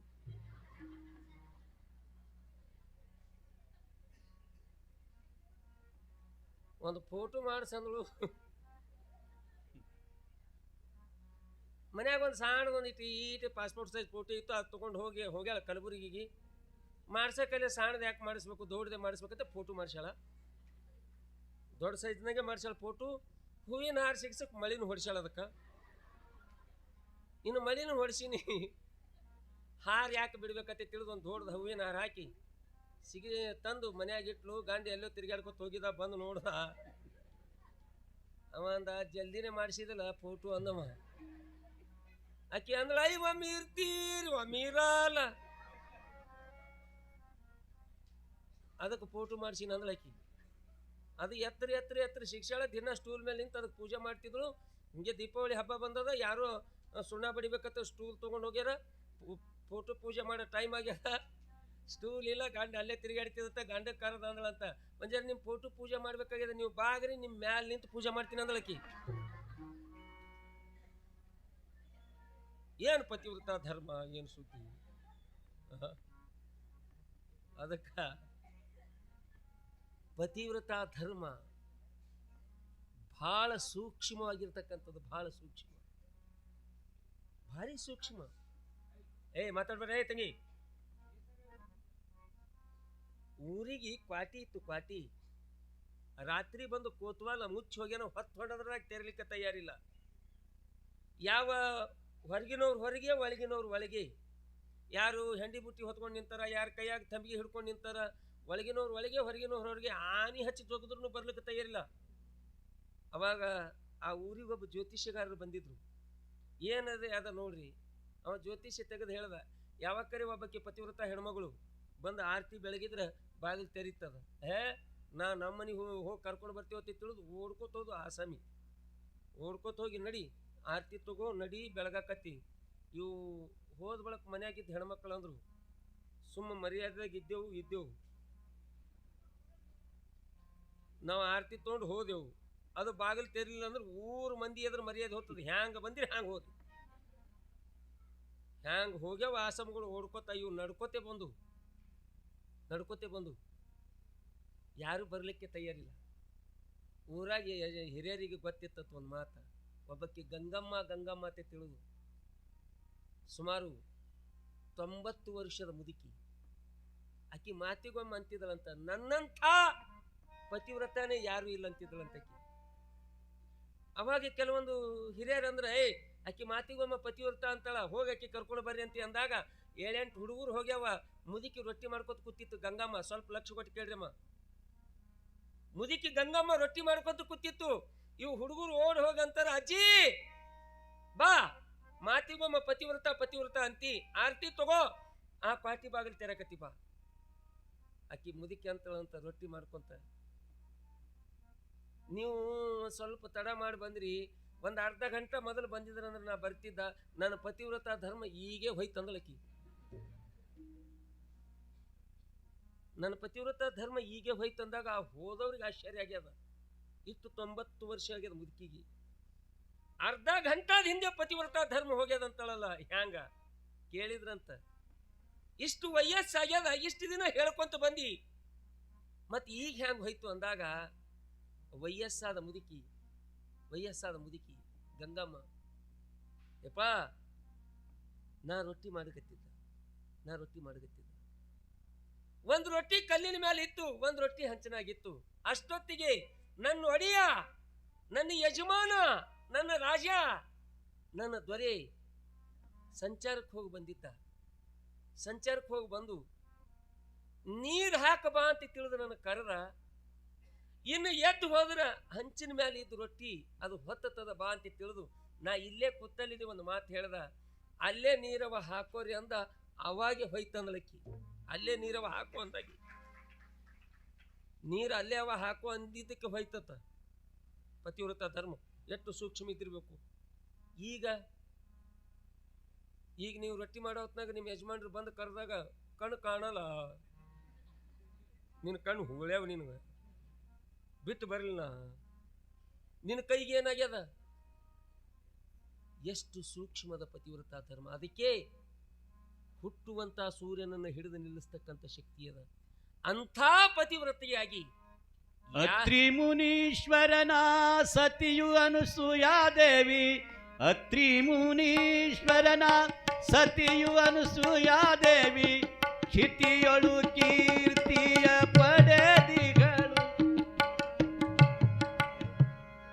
ಕ್ಷಿತಿಯೊಳು ಕೀರ್ತಿಯ ಪಡೆದಿಗಳು, ಸತ್ಯ ಪರೀಕ್ಷಕ್ಕಾಗಿ ಬಂದ ತ್ರಿಮೂರ್ತಿಗಳ, ಸತ್ಯ ಪರೀಕ್ಷಕ್ಕಾಗಿ ಬಂದ ತ್ರಿಮೂರ್ತಿಗಳ, ಕೂಸುಗಳನೆ ಮಾಡಿ ತೂಗಿದಳು, ಪತಿವ್ರತೆಯಂಬುವ ಸತಿಯಳೆ ಶ್ರೇಷ್ಠಳು, ಪತಿವ್ರತೆ ಮುಕ್ತಿಗೆ ಸಾಧನವು, ಪತಿವ್ರತೆಗೆ ಪರ ಬ್ರಹ್ಮನು ಅಂದಿದ, ಪತಿವ್ರತೆಗೆ ಪರ ಬ್ರಹ್ಮನು ಅಂದಿದ, ಅಜ ಹರಿಸುರರಾದಿ ನಡಗಿದರು, ಪತಿವ್ರತೆಯಂಬುವ ಸತಿಯಳೆ ಶ್ರೇಷ್ಠಳು, ಪತಿವ್ರತೆ ಮುಕ್ತಿಗೆ ಸಾಧನವು, ಸಾಧನವು, ಸಾಧನವು.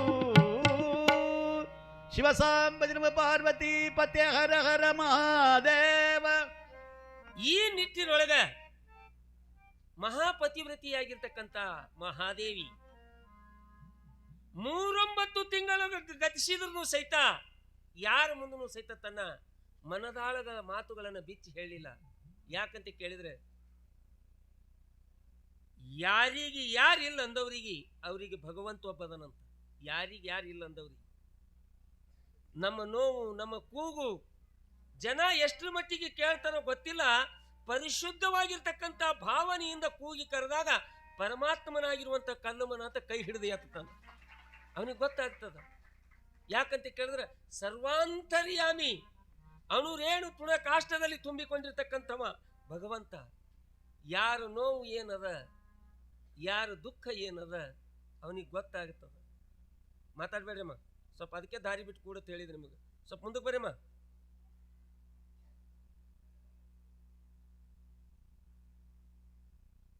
ಯಾರ್ಯಾರ್ದು ಏನೇನದ ಕಷ್ಟ ಅವನ ಬಳಿ ಗೊತ್ತದ. ಕೆಲವೊಂದು ಜನ ತಾಳ್ತಾರೆ, ಕೆಲವೊಂದು ಜನ ತಾಳಂಗಿಲ್ಲ ಅಷ್ಟೇ. ಉತ್ತರ ಕೂಡ್ಬಿಡು. ಆ ನಿಟ್ಟಿನೊಳಗೆ ಮಹಾದೇವಿ ತನ್ನ ದುಃಖವನ್ನು ತಾನು ನುಂಗಿಕೊಂಡು ಕಾಲವನ್ನು ಕಳೆಯುವಂತಹ ಸಂದರ್ಭದಲ್ಲಿ ಕೈಲಾಸದೊಳಗೆ ಶಿವನು ಪಾರ್ವತಿ ಆನಂದಮಯವಾಗಿ ಕುಳಿತಿರುವಂತಹ ಸಂದರ್ಭದಲ್ಲಿ ಪಾರ್ವತಿ ಅವನು ಒಂದು ಸಂಸಾರಿ ಪರಮಾತ್ಮಂದು, ಇನ್ನ ನಮಗ ಒಂದೊಂದರ ಯಾವ ಅವನಿಗೆ ಯಾಡ್ದವ ಹೆಂಡ್ರು ಬಲೆ ಹೈರಾಣ. ಇಬ್ಬರಿಗೆ ಕಟ್ಕೊಂಡು ಬಾಳ್ಬೇಕಲ್ಲವ, ಇಬ್ಬರಿಗೆ ಕಟ್ಕೊಂಡು. ಅದಕ್ಕೆ ಅವ ಮನೆ ಬಿಟ್ಟನ. ಅವನ ವಾಸ ಸುಡುಗಾಡ್ದಾಗಿ ಈ ಒಬ್ಬರಿಗೆ ಹೇಳಕ್ ಹೋದ್ರು ಒಬ್ಬರಿಗೆ ಸಿಟ್ಟ. ತೊಡಿ ಮೇಲೆ ಪಾರ್ವತಿ ಕೂಡಿಸ್ಕೊಂಡಾಗ ಗಂಗಾ ಬಂದು ಕೇಳಿದಳಂತ. ಇನ್ನೊಂದು ಹೇಳ್ತೀನಿ, ಈ ಸೌತೇರ್ ಏನು ಇರ್ತಾರ, ಒಬ್ಬರಿಗೆ ನೋಡಿದ್ರು ಒಬ್ಬರಿಗೆ ಆಗ ಬರಂಗಿಲ್ಲ. ಆಕಿ ಹೊರಗಿಂದ ಬರೋದಕ್ಕ ಇವ ತೊಡಿ ಮೇಲೆ ಪಾರ್ವತಿಗೆ ತೊಗೊಂಡು ಕುಂತಿದ್ದ. ಇಟ್ಟು ಬೆಂಕಿ ಬಿತ್ತು ಗಂಗಾಗ. ನಾ ಎಲ್ಲಿ ಕೂಲ್ ಹೇಳು ಅಂದಳಕ್ಕಿ. ಅವ ಪರಮಾತ್ಮ ಶಾಂತ ರೀತಿಯಿಂದ, ನಿನಗೆ ಎಲ್ಲಿ ತಿಳಿತದ ಅಲ್ಲಿ ಕೂಡ ನಾವು. ಅಕ್ಕಿ ಯಾವಾಗ ತೊಡಿ ಮೇಲೆ ಕುಂತಾಳಂದ್ರೆ ನಾನು ನಿನ್ನ ಜಡ್ಯಾಗ ಕೂಡ್ತೀನಿ ಅಂದಳಕ್ಕಿ. ಸೀದಾ ಜಡಿನೇ ಏರ್ಯಾಳ, ಜಡ್ಯಾಗ ಗಂಗೆ ಹೇಳ, ತೊಡಿ ಮೇಲೆ ಪಾರ್ವತಿ ಅದಳ. ಕುಂಡ್ರಿಸ್ಕೊಂಡು ಕುಂತಾನ. ಒಂದ್ಸಲ ಪಾರ್ವತಿಗೆ ಅಂದತ್ತ, ಭಾಳ ದಿನ ಆಯ್ತು ಕುಂತಿದ್ದಿ, ಒಂದ್ ಜರ ಕಾಲು ಬ್ಯಾನೆ ಹಾಕತ್ತವ ಅಂಜ್ಕೋತಿ ಅಂದನ. ಅದನ್ನು ತೊಡಿ ಮೇಲೆ ಕುಂತಿದಿ, ಬ್ಯಾನೆ ಹಾಕತ್ತವ ಕಾಲ, ಜರಾನೇ ತೆಳಗೆ ಇಳಿತೇನು ಇಟ್ಟೆ ಅಂದನವ. ಆಕಿ ಅಂದಳತಿ ಏನಂದಿ ಅಂದ್ಳಕಿ. ನಾ ತೊಡಿ ಮೇಲೆ ಕೂತಿದ್ದಕ್ಕ ನೀನು ತೊಡಿ ಬ್ಯಾನೆ ಹಾಕತ್ವ ಆಕಿ ಹೋದ್ ಬಿಡು ಕೂಡು ಕೂಡು. ಎಲ್ಲಿ ಕಿರಿಕಿರಿ ಮ್ಯಾಗಿನ್ಕ ತೆಳಗಿನ್ಕ ಎಲ್ಲಿ ಬೆಂಕಿ ಹಚ್ಚಲಿ. ಎಷ್ಟು ಹೈರಾಣ ಇದ್ದಿರ್ಬೇಕು ನಮ್ಮ ಸಲ್ಯಾಕ ಅವಂದು. ನಮ್ಕ ಹೈರಾಣ ಅದ ಅವಂದು. ಅದಕ್ಕೆ ಇರ್ಲಿ. ಈ ಪಾರ್ವತಿ ಪರಮಾತ್ಮಗ ಅಂದಳಂತ, ಹೇ ಪರಮಾತ್ಮ, ನಿನಗ ದೀನ ಬಂಧು ಅಂತ ಕರೀತಾರ, ಅನಾಥ ರಕ್ಷಕ ಅಂತ ಕರೀತಾರ. ಸಕಲ ಜೀವಿಗಳನ್ನ ನೀನು ರಕ್ಷಣೆ ಮಾಡ್ತಕ್ಕಂಥವ. ನಿನ್ನಂಥ ಕಟು ಹೃದಯವಂತರೇ ಯಾರು ಇಲ್ಲ ಅಂತ ಎಂದಾಗ ಪರಮಾತ್ಮ ಕೇಳಿದಂತ, ಪಾರ್ವತಿ ಈ ಮಾತು ಈಗ ಯಾಕೆ ಆಡ್ಲಿಕತ್ತಿದೆ? ಏನ್ ಹೇಳಿ ಪರಮಾತ್ಮ? ನಿನ್ನನ್ನು ನಂಬಿರ್ತಕ್ಕಂಥ ಶರಣಬಸವ, ಶರಣಬಸವನನ್ನು ನಂಬಿರ್ತಕ್ಕಂಥ ಮಹಾದೇವಿ ಯಾವ ಜಂಗಮ ಪ್ರೇಮಕ್ಕಾಗಿ ಯಾವ ಗರ್ಭಕ್ಕೆ ಹಾನಿ ಇಟ್ಟಾನು. 1 ತಿಂಗಳಲ್ಲ, 2 ತಿಂಗಳಲ್ಲ, 39 ತಿಂಗಳ ಗತಿಶ್ ಹೋಗ್ಯದ. ಹೆರಿಗೆ ಆಗಕ್ಕೆ ತಯಾರಿಲ್ಲ. ಒಂದು ಸಲ ಭೂಮಿ ಮೇಲೆ ಹೆಣ್ಣಾಗಿ ಹುಟ್ಟು, ಅದು ಗರ್ಭವತಿಯಾಗಿ 9 ತಿಂಗಳು ತಿರುಗಾಡು, ಒಂದು ಹೆಣ್ಣಿನ ನೋವು ನಿನಗೇನಾಗ್ತದೆ ಗೊತ್ತಾಗ್ತದೆ. ಅವಾಗ ಪರಮಾತ್ಮ ಅಂದ, ಈಗ ಏನು ಮಾಡಲಿ? ಏನಿಲ್ಲ, ಹೋಗು, ಶರಣಬಸವ ಇಟ್ಟಿರ್ತಕ್ಕಂಥ ಹಾನಿಯನ್ನು ಬಿಡಿಸ್ಕೊಂಡು ಬಾ ಅಂತ ಅಂದಾಗ ಆಗಲಿ ಅಂತ ತಿಳಿದು ಶಿವನೇ ಜಂಗಮನಾಗಿ ಶರಣಬಸವನ ಮನೆಯ ಮುಂಭಾಗದಲ್ಲಿ ಸೂರ್ಯೋದಯದ ಸಮಯಕ್ಕ ಬಂದು ನಿಂತ.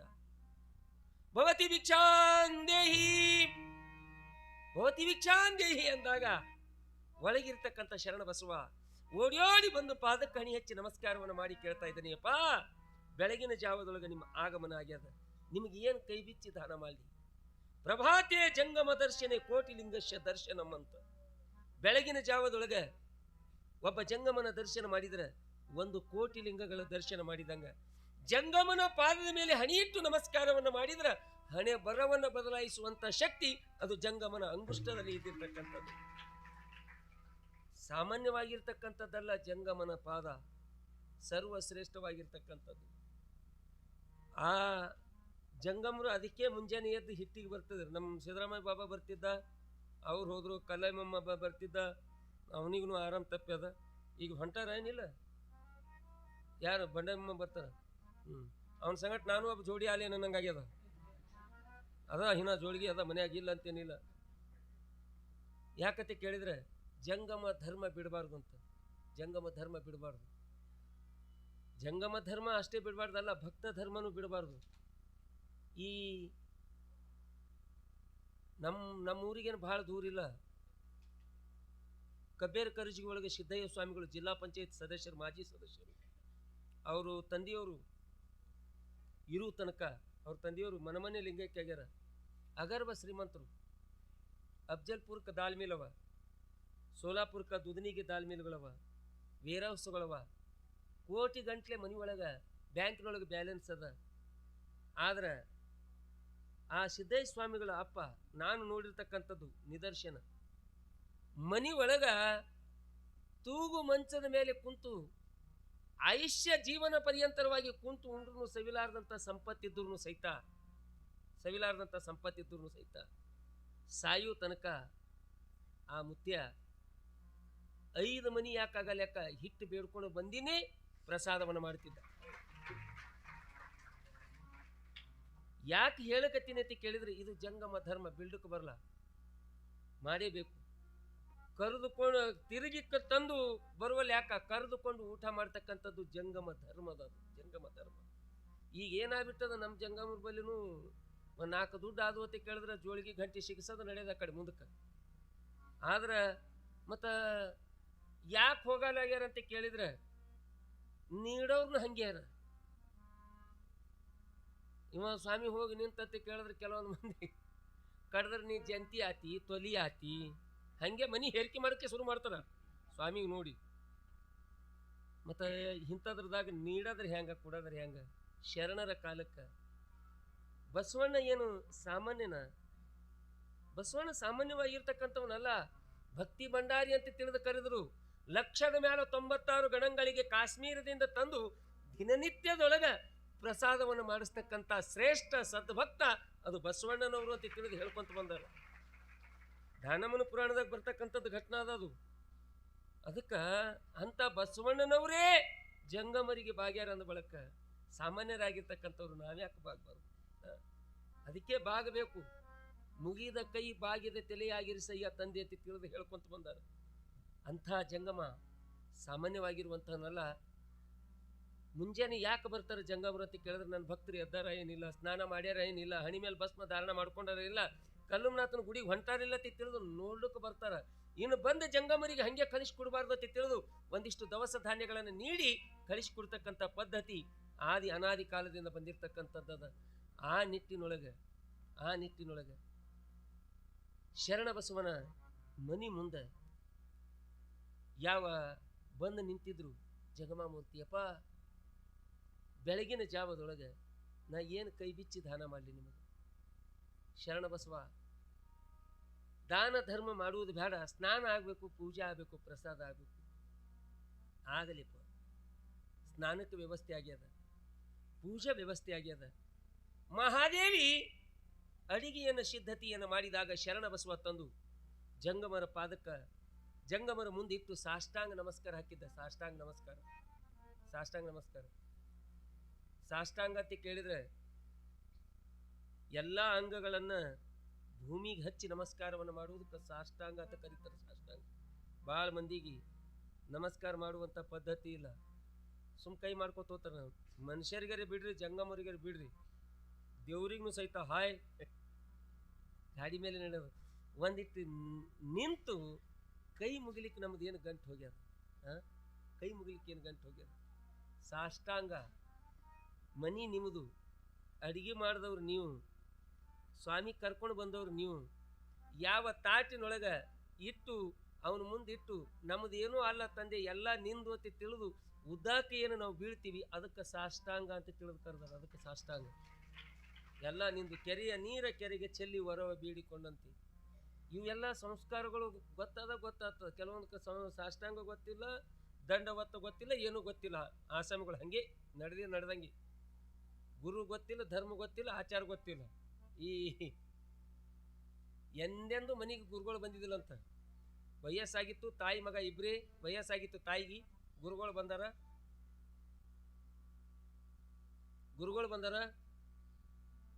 ಆಕಿ ಎಲ್ಲೇ ಹೊಲಕ್ಕೆ ಹೋಗಿಳು, ಬರತಕ್ಕ ಹೊರಗೆ ಸಾಕೊಂಡು ಕೂತಿದ್ದು ಗುರುಗಳು. ಆಕಿ ನಮ್ಮ ಮನೆಗೆ ಯಾರು ಬಂದಾರ ಅಂತ ತಿಳಿದು ಬಂದು ನೋಡಿದಳು. ಮನ್ಯಾಗ ಯಾರೂ ಇದ್ದಿಲ್ಲ, ಗುರುಗಳು ಹೊರ ಸಾಕೊಂಡು ಕೂತಿದ್ರು. ಬಂದು ಕೇಳಿದ್ರೆ, ಯಾರ್ಯಪ್ಪ ನೀನು? ನಾನು ನಿಮ್ಮ ಮನೆಗೆ ಗುರು ಇದ್ದೀನಿ. ಗುರು ಅನ್ನೋದೇ ಗೊತ್ತಿಲ್ಲ. ಆ ಮುದುಕಿ ನೆರಮನೆಗೆ ಹೋಗಿ ಕೇಳ್ತತ್ತ, ನಮ್ಮ ಮುನಿಗೆ ಅವನು ಒಬ್ಬ ಗುರು ಬಂದನ, ಗುರು ಅಂದ್ರೆ ಏನು ಅದು ಕೇಳ್ತದ. ಆಕಿ ನೆರಮನೆ ಹೆಣ್ಮಗಳು ಅಂದ್ರೆ, ಐ ಗುರು ಅಂದ್ರೆ ಅವ ದೂರಿಂದ ಬೀಗ ಅಂದ್ಲಕ್ಕಿ. ನಿಮ್ಮ ದೂರಿಂದ ಬೀಗ ಅಂದ್ಲಕ್ಕಿ. ಇನ್ನು ಬಂದಾನಂತ ತಿಳಿದು ಅವನಿಗಿಟ್ಟು ಮುಖಕ್ಕೆ ನೀರು ಕೊಟ್ಟು, ಯಪ್ಪ ಉಣ್ತಿಯೇನು ಉಣಿ ಹೇಳು ಅಂದ್ಲಕ್ಕಿ. ಹ್ಯಾಂಗೆ ಉಳ್ಳಕ್ಕೆ ಬರಲೇವ? ಮತ್ತೆ ಹೆಂಗೆ? ನೀನು ಜಳಕ ಮಾಡು, ನಾನು ಜಳಕ ಮಾಡ್ತೀನಿ, ಒಂದಿಟ್ಟು ಪೂಜೆ ಮಾಡ್ಕೋತೀನಿ, ಪೂಜೆ ಆದ ಬಳಿಕ ಪ್ರಸಾದ ಮಾಡ್ತೀನಿ. ಬಹುಶಃ ಏನೋ ನೇಮ್ ಇದಿರ್ಬೇಕು ಹಿಂಗತ್ತೆ ತಿಳಿದು ಮುದುಕಿನೂ ಜಳಕ ಮಾಡ್ಯದ, ಅಡುಗೆ ಮಾಡ್ಯದ, ಅವನು ಜಳಕ ಮಾಡ್ಯಾನ, ಪೂಜೆ ಕುಂತಾನ. ಒಂದಿಟ್ಟು ಏನೋ ಅಡುಗೆ ಮಾಡ್ಯಾಳ, ತಂದು ಮುಂದಿಟ್ಲು. ಸಾಷ್ಟಾಂಗ ಹಾಕಂದವ ಗುರು. ಸಾಷ್ಟಾಂಗ ಹಾಕಂದಾಗ ಮುದುಕಿಗೆ ದಿಕ್ಕೆ ತಪ್ಪಿತು. ಸಾಷ್ಟಾಂಗ ಅನ್ನೋದೇ ಗೊತ್ತಿಲ್ಲ. ಯಪ್ಪ ಸುಮ್ಮನು ಅದು ತೊಗೊಂಡು ಏನು ಮಾಡ್ತಿ ಅಂದಳಕಿ. ಇಲ್ಲವ್ವ, ಸಾಷ್ಟಾಂಗ ಹಾಕತಕ್ಕ ನಾ ಉಣಂಗಿಲ್ಲ. ಮುದುಕಿ ಹೊರಗೆ ಬರತಕ್ಕ ಮಗ ಬಂದು ಎತ್ಕೊಳ್ಳಿ ಕಟ್ಲಿಕತ್ತಿದ. ಏ ತಮ್ಮ, ನಮ್ಮ ದೂರಿನ ಸಂಬಂಧಿಕತ್ತ ಗುರು ಅಂತ ಮನೆಗೆ ಬಂದನ, ಅವನಿಗೆ ಈಗ ಊಟ ಮಾಡಂದ್ರೆ ಮಾಡಲಾಗಿನ, ಅವನಿಗೇನೋ ಸಾಷ್ಟಾಂಗ ಬೇಕತ್ತ. ಇನ್ನು ಹಾಗೆ ಕಳಿಸ್ಕೊಟ್ರಿ ಹಂಗೆ. ಈಗ 10 ರೂಪಾಯಿ ತಗೋ, ದುಕಾನಕ್ಕೆ ಹೋಗಿ ಸಾಷ್ಟಾಂಗ ತೊಗೊಂಬ.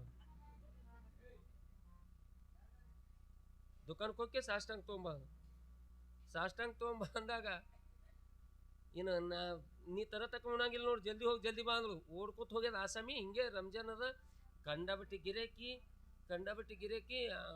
ಆ ದುಕಾನ್ ಮಾಲಕ BP ಹೆಚ್ಚಿ ಕಂಡಾಬಟ್ಟಿ ಇತ್ತು. ಅವ ಚಲೋ ವ್ಯಾಪಾರ ಮಾಡ್ಲಿಕತ್ತಿದ. ಇದು ಮುಂದೆ ಕೈ ಹಾಕಿ 10 ರೂಪಾಯಿ ಸಾಷ್ಟಾಂಗ ಕೊಡ್ರಿ, 10 ರೂಪಾಯಿ ಸಾಷ್ಟಾಂಗ ಕೊಡ್ರಿ ಅಂದಾಗ ಭಯಂಕರ ಸಿಟ್ಟು ಬಂದದ. ಆ 10 ರೂಪಾಯಿ ತೋಡಿ ಸಡ್ಕಾಶ್ ಕಪಾಳ ಮೇಲೆ ಕೊಟ್ಟಾನ ಹೇಟ. ಇದು ಕಪಾಲ್ ಹಿಡಿತು. ಬಹುಶಃ ಇದೇ ಸಾಷ್ಟಾಂಗ ಇದ್ದಿರ್ಬೇಕಂತ ತಿಳಿದು ಕಪಾಲ್ ಹಿಡ್ಕೊಂಡು ಬಂದ.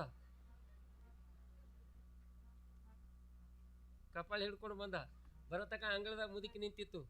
ತಮ್ಮ ತಂದಿ ಸಾಷ್ಟಾಂಗ ತಂದಿನಿ ಒಯ್ದು ಕೊಡು ಹಾಂ ಒಯ್ದು ಕೊಡ್ತೀನಿ ಅಂದವ. ಮುದುಕಿ ಅಂತೂ ತಮ್ಮ ಒಯ್ದು ಕೊಡೋದು ಹೆಂಗಾರಲ್ಲಿ, ನೀ ಇರ್ಲಾರ್ದಾಗ ಮತ್ತಮ್ಮ ಗುರು ಬಂದ ಮನಿಗತ್ತಿ ಕೇಳಿದ್ರೆ ನನಗೆ ಗೊತ್ತಾಗಬೇಕಲ್ಲ, ಮೊದಲು ನನಗೊಂದು ತೋರ್ಸು ಅಂದಳಕಿ. ಅವಂದ ನೀ ತಾಳಲ್ಲ ಅಂದವ, ನೀ ಆ ಸಾಷ್ಟಾಂಗ ತಾಳಲ್ಲ. ಇಲ್ಲಪ್ಪ ಏನೇ ಮಾಡು ನನಗೊಂದಿಟ್ಟು ತೋರ್ಸಿನಿ, ನೀ ಮುಂದೆ ಬ್ಯಾಡ ಯವ್ವ ಅಂದವ. ಇಲ್ಲ ನನಗೆ ತೋರ್ಸಿನಿ, ಅವನಿಗೆ ಕೊಡು ಅಂದಾಗ ಮುದುಕಿ ಮೈ ಸಡ್ಡು ಬಿಟ್ಟು ಕೂತಿತ್ತು. ಮೊದಲೇ ಹರಿಯದವ ಸಡ್ಡಕ್ಕ ಶಿಕಾಪಾಳ ಕೊಟ್ಟ ಗಿರಿಮಿರಿ ತಿರುಗಿ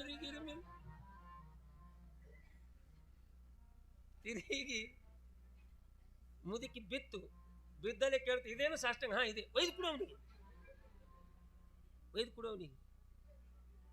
ಒಳಗೆ ಬಂದು ಕುಂತಿರುವಂಥ ಗುರುವಿಗೆ ಹಿಂಗೆ ಕೈ ಮ್ಯಾಲೆ ಮಾಡಿದಾಗ ಗುರುಗಳು ಕೈ ಹಿಡಿದು ಕೂಡಿಸಿ ಹೇಳಿದ್ರಂತ, ತಮ್ಮ ಸಾಷ್ಟಾಂಗ ಅಂದ್ರೆ ಇದು ಅಲ್ಲ, ಸಾಷ್ಟಾಂಗ ಅಂತ ಕೇಳಿದ್ರೆ ಸರ್ವಾರ್ಪಣ ಭಾವ ಬೇಕು ಮಗ, ಈ ರೀತಿಯಾಗಿ ಅಂತ ಅಂದಾಗ ಆಗಲಿ ಅಂತ ತಿಳಿದು ಒಪ್ಪಿಕೊಂಡ.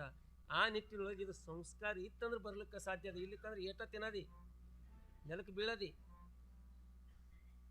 ಶರಣ ಬಸವ ಸಾಷ್ಟಾಂಗವನ್ನು ಹಾಕಿ ಯಪ್ಪ ಇದು ಸ್ವೀಕಾರ ಮಾಡ್ರಿ ಅಂದಾಗ ಗುರುಗಳು ಬಂದಿರುವಂಥ ಜಂಗಮ ಮೂರ್ತಿಗಳು ಮುಂದಿದ್ದಿರ್ತಕ್ಕಂಥ ಎಡಿಯನ್ನು ತೆಗೆದು ಶರಣ ಬಸವನಿಗೆ ಹೇಳ್ತಾ ಇದ್ರಿ, ಶರಣ ನಿನ್ನ ಮನಿ ಒಳಗೆ ನಾನು ಪ್ರಸಾದವನ್ನು ಮಾಡಲಾರಿ. ಇಷ್ಟಂದಾಗ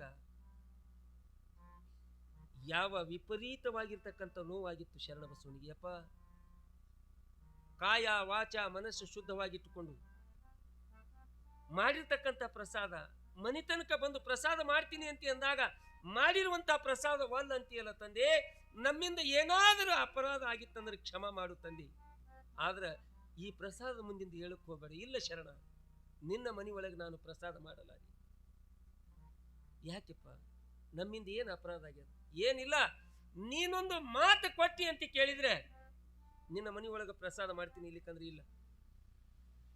ಜಂಗಮ ಪ್ರೇಮಿಯಾಗಿರ್ತಕ್ಕಂಥ ಶರಣ ಬಸವ, ಅರಸು ಮುನಿದರೆ ನಾಡೊಳಗಿರಬಾರದು, ಗಂಡ ಮುನಿದರೆ ಹೆಂಡತಿಯಾಗಿರಬಾರದು, ಜಂಗಮ ಮುನಿದರೆ ನಾನೆಂತೂ ಬದುಕಲಿ ಎನ್ನುವಂತ ರೀತಿ ಒಳಗ ಶರಣ ಬಸವ ಅಂತ ಇದ್ದಾನೆ. ಯಪ್ಪ ಜಗತ್ತಿನೊಳಗ ನಿನ್ಕಿಂತ ದೊಡ್ಡದಾಗಿರ್ತಕ್ಕಂಥದ್ದೇನದ ಆಗಲಿ ಅಂತ ತಿಳಿದು ಜಂಗಮನ ಕೈ ಮೇಲೆ ಕೈ ಹಾಕಿ ಹೇಳ್ತಾ ಇದ್ದೀನಿ, ಯಪ್ಪ ನೀ ಏನ್ ಹೇಳ್ತಾ ಇದ್ದೀನಿ ನಾ ಕೇಳ್ತಾ ಇದ್ದೀನಿ. ಏನಿಲ್ಲ, ನಿನ್ನ ಮನಿ ಒಳಗ ನಾ ಪ್ರಸಾದವನ್ನು ಮಾಡಬೇಕು ಅಂತ ವಿಚಾರವನ್ನು ಮಾಡಿದ್ರೆ ನಿನ್ನ ಹೆಂಡತಿಯ ಗರ್ಭಕ್ಕ ಇಟ್ಟಿರ್ತಕ್ಕಂಥ ಆಣಿಯನ್ನು ಬಿಡು, ನಿನ್ನ ಮನಿ ಒಳಗೆ ನಾ ಪ್ರಸಾದವನ್ನು ಮಾಡ್ತೀನಿ. ಇದಕ್ಕಿಂತ ಏನು ದೊಡ್ಡದಂತೆ ತಿಳಿದು ಒಂದು ತೆಂಬಿಗೆ ಒಳಗೆ ನೀರು ತಗೊಂಡು ಕೈ ಮ್ಯಾಲ ಸಂಕಲ್ಪದ ನೀರನ್ನು ಬಿಟ್ಟ ಶರಣ ಬಸವ, ಶಿವನೇ ಮಹಾದೇವಿಯ ಗರ್ಭಕ್ಕ ಇಟ್ಟಿರ್ತಕ್ಕಂಥ ಆಣಿಯನ್ನ ನಾನು ಬಿಟ್ಟೆ ಅಂತ ತಿಳಿದು ಸಂಕಲ್ಪದ ನೀರು ಕೈ ಮೇಲೆ ಬಿಟ್ಟಾಗ ಆ ನೀರ ಇನ್ನ ಭೂಮಿಗೆ ಬಂದು ಮುಟ್ಟಿದ್ದಿಲ್ಲ. ತುಂಬು ಗರ್ಭಿಣಿಯಾಗಿರ್ತಕ್ಕಂಥ ಮಹಾದೇವಿ ಒಂದು ಗಂಡು ಮಗುವಿಗೆ ಜನ್ಮ ಕೊಟ್ಟಿದ್ರು. ಶರಣ ಬಸವೇಶ್ವರ ಮಹಾರಾಜ ಕೀ ಜಯ. ಅವಾಗ ಜಂಗಮ ಮೂರ್ತಿಗಳು ಪ್ರಸಾದವನ್ನು ಮಾಡಿ ದಂಪತಿಗಳಿಬ್ಬರಿಗೆ ಹಾರೈಸಿ ಹೋಗ್ತಾ ಇದ್ದಾರೆ ಅನ್ನತಕ್ಕಂಥ ಮಾತನ್ನು ಬರ್ತಾ ಇದೆ. ಹೀಗೆ ಒಂದಲ್ಲ ಎರಡಲ್ಲ ಅನಂತ ಲೀಲೆಗಳು ಶರಣ ಬಸವನ ಬದುಕಿನೊಳಗೆ ನಡೆಯುವಂಥವಾಗ್ತಾ ಇವೆ ಎನ್ನುವಂಥದ್ದನ್ನು ಈ ಸಂದರ್ಭದಲ್ಲಿ ತಮ್ಮೆಲ್ಲರಿಗೆ ತಿಳಿಸುತ್ತಾ, ಯಾಕಂತ ಕೇಳಿದರೆ ಬಹಳ ವಿಶೇಷವಾಗಿ ಸಾಗಿಕೊಂಡು ಬರ್ತಕ್ಕಂಥ ಕಾರ್ಯಕ್ರಮ, ಭವ್ಯವಾಗಿರ್ತಕ್ಕಂಥ ಶಿಖರದ ನಿರ್ಮಾಣ ನೋಡ್ರಿ. ಇವತ್ತಿನ ದಿವಸ ಎಷ್ಟೋ ಜನ ಸದ್ಭಕ್ತರು ತಮ್ಮದೇ ಆದ ಕಾಣಿಕೆಯನ್ನು ಕೊಟ್ಟಾರು. ಒಬ್ಬರಲ್ಲ ಇಬ್ಬರಲ್ಲ, ಬಹಳಷ್ಟು ಜನ ಕಾಣಿಕೆಯನ್ನು ಕೊಟ್ಟಿದ್ದಾರೆ. ನಿನ್ನ ಹರಾಜದೊಳಗೂ ಸಹಿತ ಅಷ್ಟೇ ಜನ ಭಾಗಿಗಳಾಗಿದ್ದೀರಿ. ಇವತ್ತ ತೊಟ್ಲ ಅದು ಹರಾಜು ಇವತ್ತು ಮಾಡೋಣ, ನಾಳೆಗೆ ಮಾಡೋಣ ರೀ?